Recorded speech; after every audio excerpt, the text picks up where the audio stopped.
A very good evening dear students. तो welcome all of you. आज का हमारा टॉपिक है interconnection structure in multi processor systems. Multi processors आप सबको पता है, आपने सुना होगा।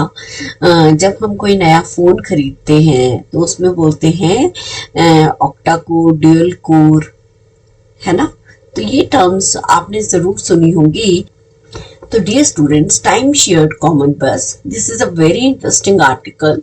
इसके अंदर हमें करना क्या है कि कॉमन बस है जो क्या कर रही है, टाइम शेयर कर रही है। टाइम शेयर मीन्स कि एक ही टाइम पे जब बाकी लोगों ने भी क्या करना है, प्रोसेसर भी यूज करना है, मेमोरी मॉड्यूल ने भी उसी बस को यूज करना है। यानी कि प्रोसेसर ने कोई डेटा, यहाँ पर हमें कोई डेटा सेव करना है, ठीक है। प्रोसेसर को किसी चीज की रिक्वायरमेंट है, कुछ इनपुट आउटपुट प्रिंट करना है, तो ये सब चीजें, लेकिन बस तो एक ही है, बट एट अ टाइम हम क्या कर सकते हैं, इस बस पे एक चीज को, एक को सर्व कर सकते हैं, ठीक है। तो एक को सर्व करेंगे तो होगा क्या कि एट अ टाइम सिर्फ एक पर्सन, एक जो प्रोसेसर है या एक मेमोरी मॉड्यूल है या एक आईओ प्रोसेसर है, उस प्रोसेसर से रिलेटेड है, वो एट अ टाइम सिर्फ एक ही काम इस बस के अंदर हो सकता है। बाकी सबको वेट करना पड़ेगा जब तक वो पिछला जो टास्क है वो कंप्लीट ना हो जाए, ठीक है। अब होगा क्या कि अगर सिंगल बस है, मान लीजिए सेम टाइम पे इस प्रोसेसर ने कुछ जो डेटा है वो यहाँ सेंड करना शुरू कर दिया, ठीक है। और हुआ क्या कि सेम टाइम पे उसी टाइम जो दूसरा प्रोसेसर है उसने भी डेटा भेजना शुरू करा। होगा क्या कि दोनों का ही काम नहीं होगा, क्योंकि पाथ तो एक है, और यहाँ पर हो जाएगा कोलिजन। कोलिजन होगा तो ऑब्वियस है कि परफॉर्मेंस जो है वो हमारी खराब हो जाएगी, यानी कि उस टाइम का हम प्रॉपरली यूटिलाइज नहीं कर सके। ना तो प्रोसेसर 1 ने किया, ना दूसरे प्रोसेसर 2 ने किया, ठीक है। इससे क्या हो जाता है कि प्रोपेगेशन डिले हो जाता है। अब नेचुरली जब होता क्या है, a great number of devices on a bus will cause performance to suffer. जब डिवाइसेस ज्यादा होंगे तो ओवरऑल परफॉर्मेंस पे तो फर्क पड़ेगा ही। मान लीजिए आप एक स्टूडेंट हैं और आपके पास क्या हुआ कि नेक्स्ट डे टीचर ने टेस्ट के लिए बोल दिया और सभी टीचर्स ने टेस्ट के लिए बोल दिया। अगर आप 4 सब्जेक्ट्स पढ़ते हैं, 4 टेस्ट देने हैं, तो ओवरऑल क्या होगा, आपको टाइम शेयर करना पड़ेगा। वही टाइम है, वही पूरा एक दिन के 24 घंटे हैं जिसमें आप क्या कर रहे हो, तो उन टेस्ट को प्रिपेयर करने के लिए टाइम शेयर कर रहे हो। अगर एक ही टेस्ट होता तो आप फुल टाइम एक ही टेस्ट पे कंसंट्रेट करते और परफॉर्मेंस बहुत अच्छी होती, यानी कि आपके नंबर बहुत अच्छे आते। लेकिन यहाँ पर क्या है, यहाँ पर है कि एक टाइम है, यानी कि दिन के 24 घंटे हैं और सभी प्रोसेसर्स ने अपना काम करना है, ठीक है। सभी ने अपना अपना काम करना है, तो that makes the different part. तो इससे क्या होगा, परफॉर्मेंस सफर होगी। प्रोपेगेशन डिले क्या होगा, the time it takes for the device to coordinate the use of the bus, ठीक है। अब प्रोपेगेशन डिले यानी कि किसी ने प्रोपेगेट करना है अपना डाटा भेजना है, उसमें क्या हो गया, डिले हो गया, क्योंकि प्रोसेसर को तो अभी बस चाहिए थी, इसको मिली 5 मिनट बाद। तो ये जो 5 मिनट हो गया डिले, तो वो that is called the propagation delay. Coordinate करना पड़ेगा किसके साथ, बस के साथ। जैसे ही बस खाली हो वैसे ही इस प्रोसेसर को पता लगे कि बस खाली हो गई, चलो जी अब मैं अपना काम कर सकता हूँ। सो द बस में become a bottleneck as the aggregate data transfer demand approaches the capacity of the bus, ठीक है। ये capacity of the bus के ऊपर भी डिपेंड करेगा, ठीक है। जैसे आप लोगों ने घर में देखा होगा, मल्टीपल इलेक्ट्रिसिटी वायर्स होती हैं, कई की कैपेसिटी बहुत अच्छी होती है और कई की कैपेसिटी कम होती है, ठीक है। तो अब ये जो बस है, यहाँ पर जो हमारा डेटा कैरी करके ले जाएगा वो क्या है, वो हाई स्पीड है, स्लो परफॉर्मेंस है, कैसी बस है जो हमने वहां पर अटैच करी है। सो द बस में बिकम अ बोटलनेक है ये। ये एक तरह से ड्रॉबैक है कि अगर बस हमारे पास हाई परफॉर्मेंस बस नहीं होगी तो हमारा जो डेटा है वो फॉरवर्ड बहुत जल्दी से नहीं होगा, कैपेसिटी उस बस की अच्छी नहीं है तो वो उसी डेटा को ब्रेक कर करके ले जाएगा। ओके तो अब यहाँ पर देखिए, यहाँ पर है आपके पास प्रोसेसर, ये लोकल बस के साथ कनेक्ट है, इस प्रोसेसर की अपनी कैशे है, ठीक है, अपनी कैशे है तो ये एक सिस्टम बस के साथ कनेक्ट है और फिर ये प्रोसेसर को जो भी डेटा चाहिए वो क्या करता है, वो इस मेन मेमोरी कंट्रोलर से मांगेगा। अब मेन मेमोरी कंट्रोलर ने भी फर्दर क्या करा है, एक्सपेंशन बस इंटरफेस लगा रखा है, ठीक है तो ये भी बस, ये सिस्टम बस है और ये एक्सपेंशन बस है।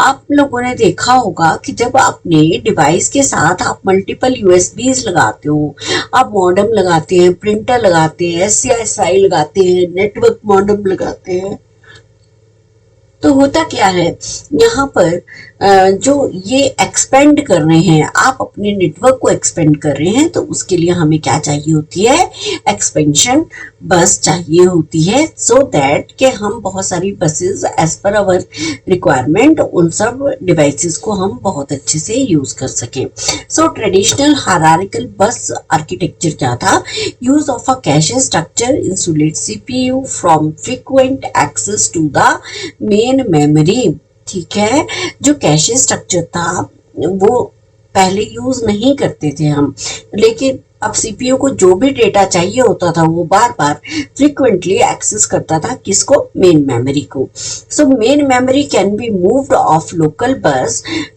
टू अ सिस्टम बस, ठीक है। अब मेन मेमोरी से इसी तरह से डेटा जाता था और सिस्टम बस जो है फिर से उस डेटा को जहां से भी रिक्वायर्ड है वहां से उस डेटा को लेकर आती थी। हार्ड डिस्क पे पड़ा है, USB पे पड़ा है, कहाँ है वो डेटा जो CPU मांग रहा है। So expansion bus interfaces buffer data transfer between system bus and the IO controller on expansion, ठीक है। तो ये सिस्टम बस के थ्रू जो डेटा होता हुआ IO कंट्रोलर तक भी पहुंचता है और जो इंटरफेस बफर्स होते हैं जैसे प्रिंटर है, आपने एक बार प्रिंटर की कमांड दे दी, अगर वो 100 या 1000 पेज की भी फाइल है तो ऑटोमेटिकली प्रिंटर के बफर में वो क्या चले जाएगा, आपकी कमांड चली जाएगी, वो इनपुट चली गई और उसके बाद आपका क्या हो गया, सिस्टम हो गया फ्री। अगर सिस्टम फ्री हो गया तो now you can use it in a better way. चलिए अब यहाँ पर देखिए, यहाँ पर क्या है, high performance hierarchical bus architecture. अब हाई परफॉर्मेंस क्या हुआ, एक तो यहाँ सिस्टम बस है, सिस्टम बस के साथ ही यहाँ पर हमने क्या करा, एक हाई स्पीड बस लगा दी। हाई स्पीड बस ने क्या करा, जैसे ग्राफिक्स प्ले करने होते हैं या मुझे कोई मूवी देखनी है या मुझे कोई लाइव मैच देखना है या लैन पे कोई डेटा ट्रांसफर करना है, तो इन सब के लिए मुझे क्या चाहिए, इस प्रोसेसर को जो भी डेटा एक्सेस करना है या जो भी डेटा उसने फॉरवर्ड करना है मल्टीपल लाइंस पे, वो क्या करेगा, हाई स्पीड बसेस को यूज करेगा। जैसे आपके इंटरनल हम क्या करते हैं, हाई स्पीड बसेस को भी यूज करते हैं, ठीक है। जैसे आपका वीडियो कार्ड होता है, ठीक है, ग्राफिक्स कार्ड लगाते हैं बच्चे, अलग से तो नहीं लगाते एक्सटर्नली ग्राफिक्स कार्ड या वीडियो कार्ड। अब क्या करते हैं, अब वो क्या करेगी, हाई स्पीड है क्योंकि वीडियो जो है वो स्पीड भी ज्यादा चाहिए उसको और वो डेटा भी ज्यादा कैरी करता है, तो उसके लिए हमें चाहिए हाई स्पीड बसेस। अब हाई स्पीड बस को हमने फर्दर कनेक्ट करा है एक्सपेंशन बस के साथ। एक्सपेंशन बस में क्या है, मॉडेम है, एक्सपेंशन बस इंटरफेस है जिसके थ्रू हम एक्सपेंशन बस को क्या करेंगे, कनेक्ट करेंगे।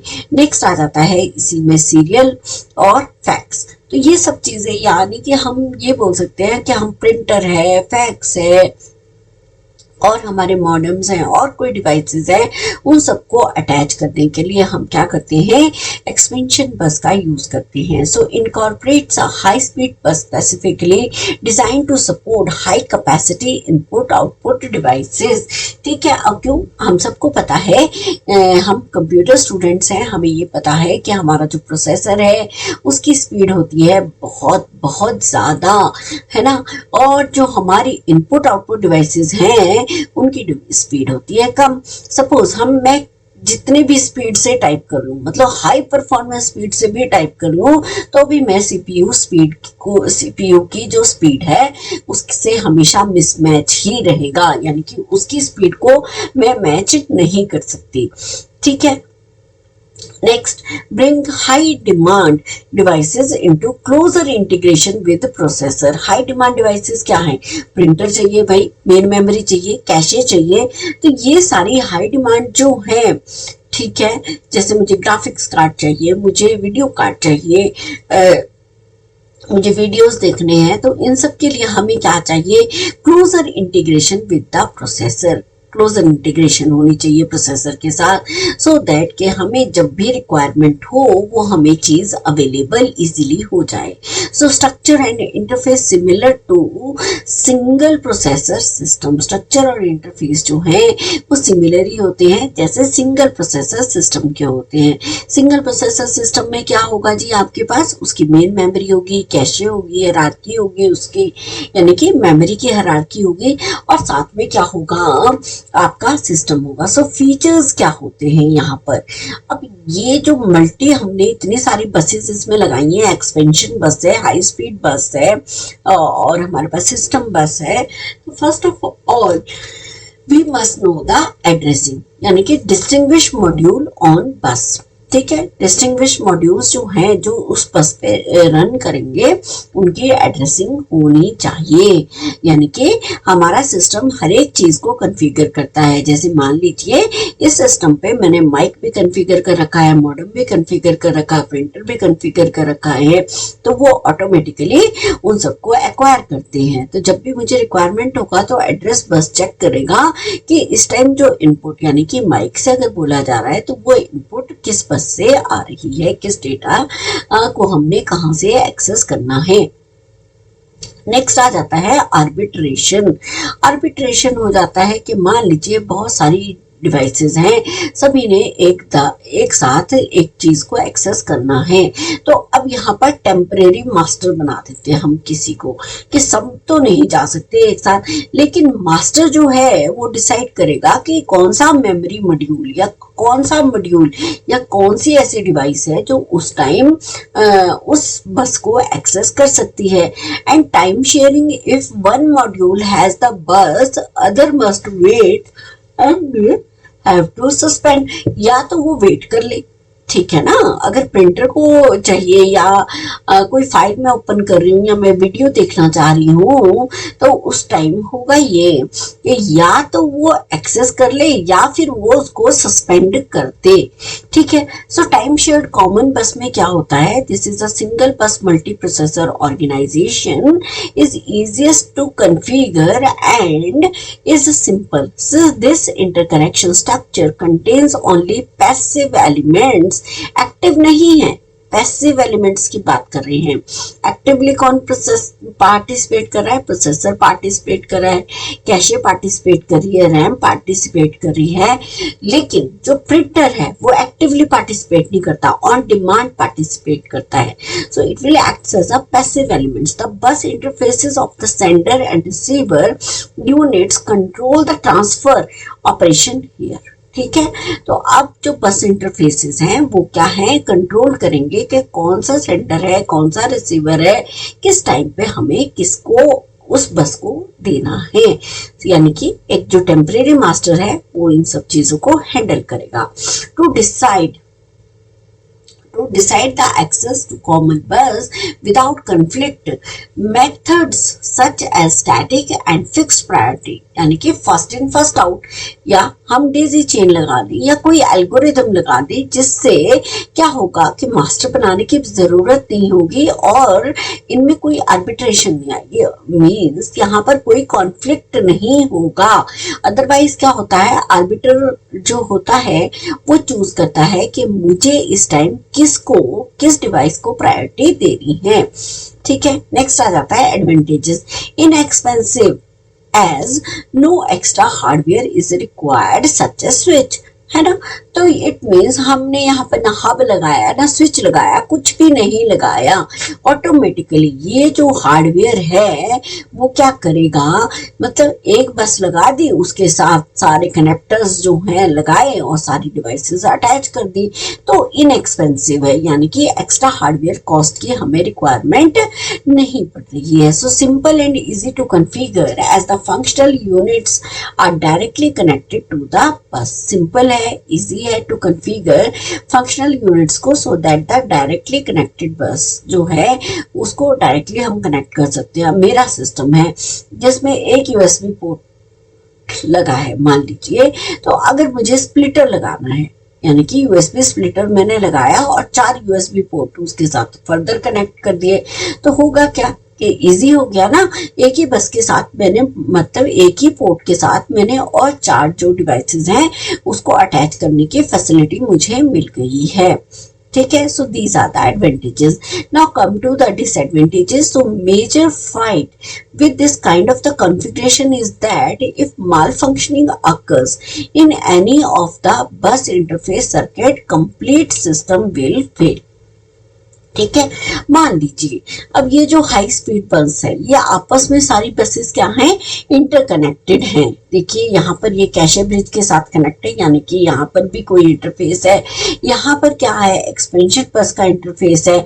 अगर मान लीजिए इसकी ये लाइन ब्रेक हो जाती है, पावर लाइन, ये जो बस है वो खराब हो जाती है, तो ये जितने भी डिवाइसेस इसके साथ कनेक्ट है उन सब का जो लिंक है वो ऑटोमेटिकली डिस्कनेक्ट हो जाएगा। So this is the malfunctioning occurs if any of the bus interface और the circuit complete system will fail. ठीक है, इससे होगा क्या कि डिक्रीज हो जाएगी थ्रूपुट। थ्रूपुट क्या होती है, number of units processed per unit time. At a time only one process can communicate with any other functional unit. At one time जो है वन प्रोसेसर जो है वही कम्युनिकेट कर सकता है फंक्शनल यूनिट के साथ, यानी कि जो बस है, सिस्टम बस है, वो सिर्फ एट अ टाइम एक को ही कम्युनिकेशन की फैसिलिटी देगी, बाकी सबको वेट करना पड़ेगा अनलेस और अनटिल जब तक कि उस डिवाइस का काम खत्म नहीं हो जाता। इंक्रीज्ड आर्बिट्रेशन लॉजिक, यहाँ पर आर्बिट्रेशन लॉजिक जो है वो इंक्रीज हो जाता है। As the number of processors and memory unit increases the bus contention problem increases. इससे बस कंटेंशन की प्रॉब्लम जो है वो भी इंक्रीज हो जाती है। ठीक है, तो डियर स्टूडेंट्स, आई होप कि आपको टाइम शेयर कॉमन बस बहुत अच्छे से समझ आया होगा। तो जल्दी ही मिलेंगे नए लेक्चर के साथ, और अगर आप नए हैं तो प्लीज वीडियो को